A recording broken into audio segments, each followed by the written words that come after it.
Buenos días a todos. En primer lugar, quiero agradecer mucho a Dios por permitirme estar compartiendo con ustedes esta plática. En segundo lugar, a los organizadores de este curso que hicieron el favor de invitarme a este curso internacional de medicina interna, a todos y cada uno de ellos, en especial al doctor Francisco Anaya, con lo cual hay una amistad muy importante ahí en el hospital donde estamos, en el Hospital Carlos MacGregor Sánchez Navarro, antes conocido como Gabriel Mancera. Que bueno, aquí yo creo que pasa como en el Estadio Azteca cuando le quisieron cambiar de nombre, ¿verdad? Todos decían otro nombre, Guillermo Cañedo, y todos insistíamos en decirle Estadio Azteca. Bueno, aquí estamos nosotros, el Hospital Gabriel Mancera. Hace un momento estaba escuchando al doctor que me precedió en la plática, y de verdad que me dejó impresionado en el sentido de la sensibilización que quería y que deseó y que hizo en cada uno de ustedes en relación al problema de nefrología. Y es un problema apabullante, aplastante. Y la fibrilación auricular es un problema que creo que va para el mismo punto. Actualmente nosotros observamos un paciente con fibrilación auricular y todavía decimos FA asociado a problema valvular.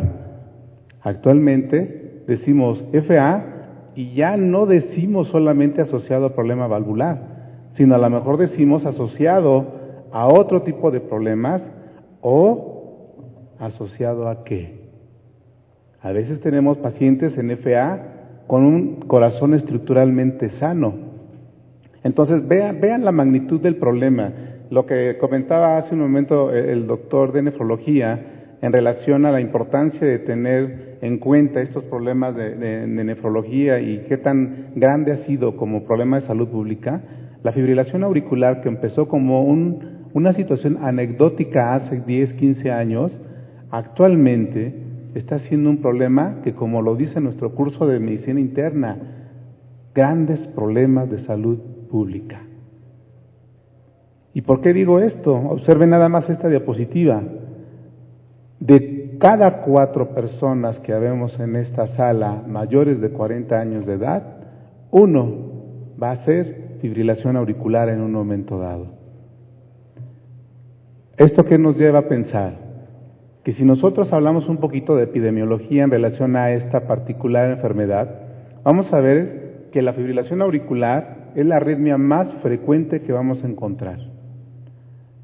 Está asociada a un incremento de 4 a 5 veces más el riesgo de evento vascular cerebral y 3 veces de insuficiencia cardíaca y 40 a 90% de incremento en la mortalidad global. Ya son cifras impresionantes, ¿no les parece? Y si a eso le agregamos que en Estados Unidos y en Alemania y parte de Oriente, como en Japón, se han detectado cerca de 6.3 millones de pacientes con este problema, ¿qué vamos a hacer con el paciente que hace fibrilación auricular? Algunos dicen, y muchos de los artículos nos están apoyando en este sentido, mientras más envejecemos, más posibilidades tenemos de hacer fibrilación auricular. Y a eso le agregamos que hay por ahí algún artículo que nos menciona factores genéticos en personas con familiares de primer grado con FA tienen un riesgo mayor de hacer fibrilación auricular. Entonces, vean la trascendencia del problema. No es una situación sencilla. ¿Qué vamos a hacer con este grupo de pacientes que hacen fibrilación auricular? Y bueno, vamos a empezarnos a complicar un poquito más la existencia, porque si nosotros estamos hablando de que es un problema ya epidemiológico la presencia de fibrilación auricular, en las guías que nos mencionan del American College y el American Heart del 2006, nos dan una panorámica un poquito más generalizada de este problema y nos dicen, bueno, vamos a empezar por clasificarla.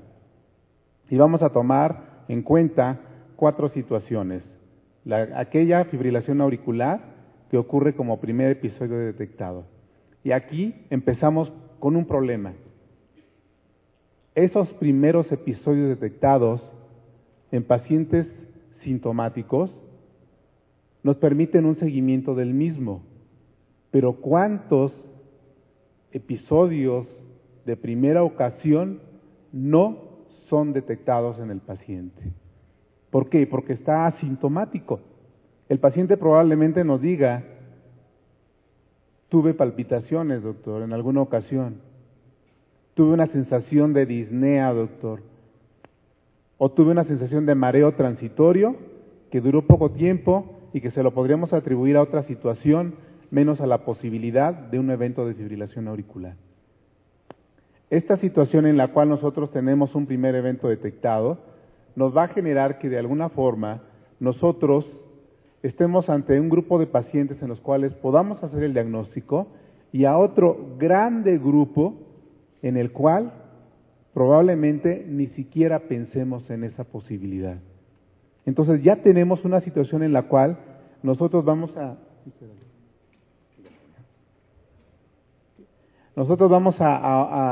tener un primer episodio en el cual probablemente jamás lo lleguemos a detectar. Y a lo mejor un primer episodio que me genera un evento vascular cerebral y que se lo atribuyemos a otra causa. Nos dice también esta gráfica que podemos tener una FA paroxística, autolimitada. El paciente puede estar sintomático, puede tener la palpitación más o menos intensa, sentirlo, acudir con el médico, pero a lo mejor cuando acude a un servicio de urgencias o a un servicio médico, la taquicardia se quita. Entonces ya nos quedamos con la duda. El paciente tuvo una taquicardia paroxística supraventricular, ¿de qué origen? ¿Una vía accesoria? ¿Una reentrada nodal? ¿Una taquicardia atrial? ¿Un flóter? ¿O una FA? ¿Qué fue? Si nosotros tenemos la oportunidad de detectarlo, tomarlo en el electrocardiograma a nuestro paciente, vamos a observar que de alguna manera podemos hacer un diagnóstico más o menos preciso. Pero si esto no sucediera, ya nos quedamos en las mismas. ¿Qué fue? Taquicardia paroxística supraventricular. Estamos hablando de manera muy generalizada, no estamos particularizando, no estamos viendo nada. Persistente. Cuando me dura más de 7 días, no se autolimita y yo tengo que actuar. ¿Qué doy? ¿Un antiarrítmico o cardiovierto? Tengo esas dos posibilidades. Tengo hecho el diagnóstico y ¿qué es lo que voy a hacer? O permanente. Finalmente, aquel paciente que hace fibrilación auricular crónica y ya ustedes están viendo una panorámica en la cual esta patología nos está generando ya una serie de controversias. La FA se me imagina como el mundial que estamos viendo actualmente. Todos opinamos, todos somos técnicos en un momento dado, todos decimos lo bueno y lo malo de un equipo o de un jugador y todos hacemos ciertas apuestas para que uno de esos equipos va a salir campeón del mundial del fútbol. Igual la fibrilación auricular.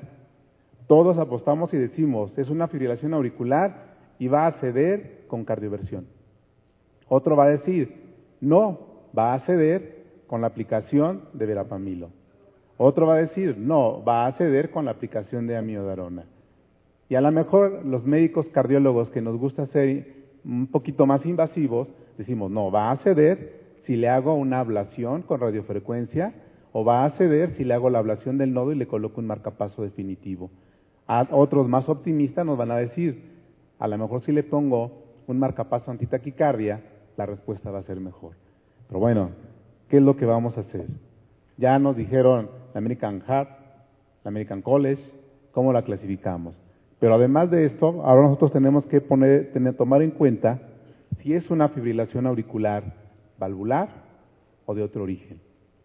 Permítame en esta ocasión hablar básicamente de la fibrilación auricular de origen no valvular. ¿Sí? Esta taquicardia de origen no valvular, ¿por qué? Porque un gran porcentaje de estos pacientes en donde ya sabemos que tienen una patología determinada, ya sabemos a lo que nos vamos a enfrentar. Pero ¿qué pasa con aquellos pacientes en los cuales son no valvulares por hipertensión arterial, por una miocardiopatía dilatada, por una miocardiopatía hipertrófica o en aquellos que tienen corazón estructuralmente sano?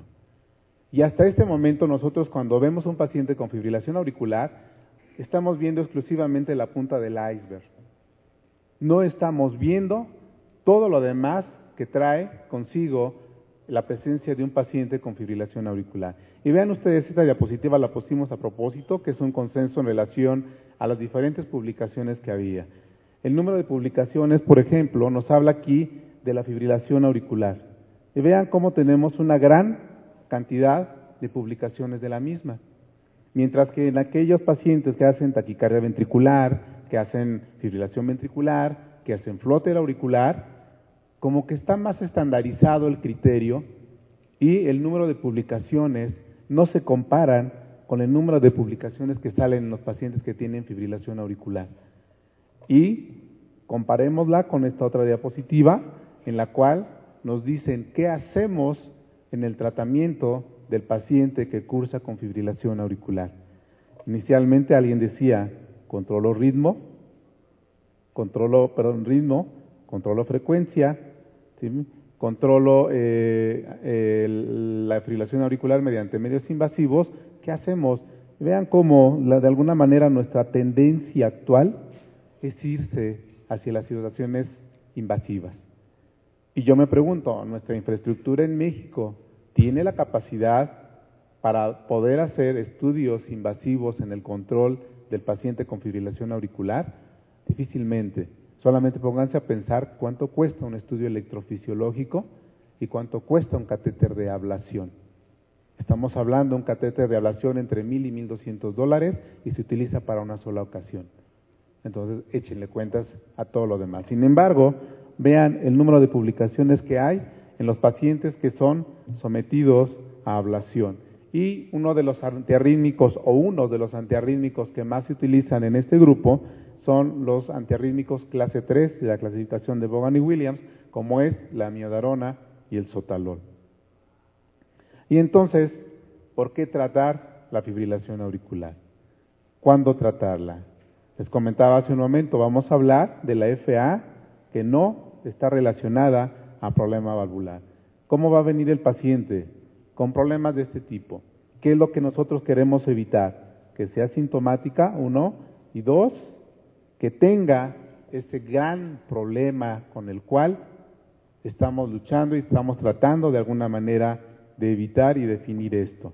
De tal forma que nosotros, cuando nosotros nos trazamos los objetivos para poder tratar al paciente con fibrilación auricular, decimos, ¿qué voy a hacer? Voy a tratar de controlar la frecuencia ventricular. Tengo estas dos posibilidades. Voy a tratar de controlar el ritmo. Tengo esta posibilidad. ¿Y qué voy a hacer con las complicaciones inherentes a la fibrilación auricular? ¿Qué tengo para poderla tratar? Si nosotros idealmente controláramos el ritmo, nosotros veríamos que si controláramos el ritmo cardíaco, presumiblemente tendríamos todos estos beneficios. Mejor tolerancia al ejercicio, disminuyo la fatiga, el riesgo de embolismo, insuficiencia cardíaca, menos hospitalizaciones, menos mortalidad, sí. Pero, ¿qué beneficio nos muestra esto? Es algo que de alguna manera lo tenemos que pensar, porque miren, eso es lo que idealmente buscaríamos si controláramos el ritmo. Estamos obteniéndolo, los diferentes estudios nos están mostrando que realmente el control del ritmo es de beneficio para el paciente con fibrilación auricular.